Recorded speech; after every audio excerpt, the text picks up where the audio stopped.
Matthew 16 NRSV. The Pharisees and Sadducees came, and to test Jesus they asked him to show them a sign from heaven. He answered them, "When it is evening, you say, 'It will be fair weather, for the sky is red.' And in the morning it will be stormy weather, for the sky is red and threatening. You know how to interpret the appearance of the sky, but you cannot interpret the signs of the times. An evil and adulterous generation asks for a sign, but no sign will be given to it except the sign of Jonah." Then he left them, and he went away. When the disciples reached the other side, they had forgotten to bring any bread. Jesus said to them, "Watch out and beware of the yeast of the Pharisees and the Sadducees."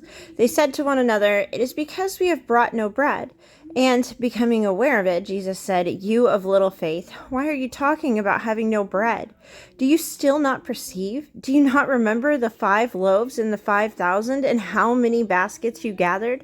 Or the 7 loaves for the 4,000 and how many baskets you gathered?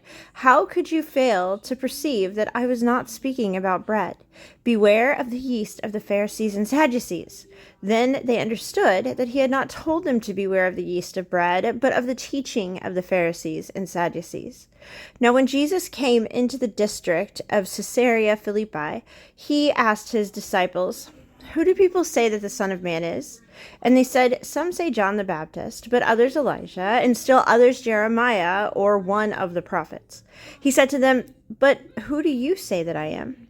Simon Peter answered, "You are the Messiah, the Son of the living God." And Jesus answered him, "Blessed are you, Simon, son of Jonah, for flesh and blood has not revealed this to you, but my Father in heaven. And I tell you, you are Peter, and on this rock I will build my church, and the gates of Hades will not prevail against it.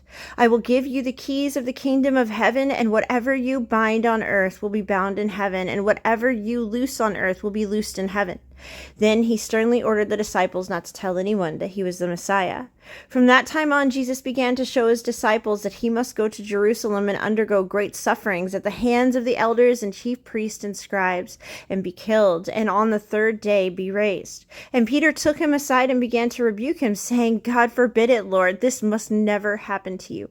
But he turned and said to Peter, "Get behind me, Satan. You are a stumbling block to me, for you are setting your mind not on divine things, but on human things."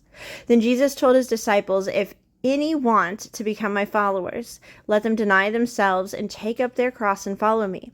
For those who want to save their life will lose it, and those who lose their life for my sake will find it. For what will it profit them if they gain the whole world but forfeit their life? Or what will they give in return for their life? For the Son of Man is to come with his angels in the glory of his Father, and there he will repay everyone for what has been done. Truly I tell you, there are some standing here who will not taste death before they see the Son of Man coming in his kingdom."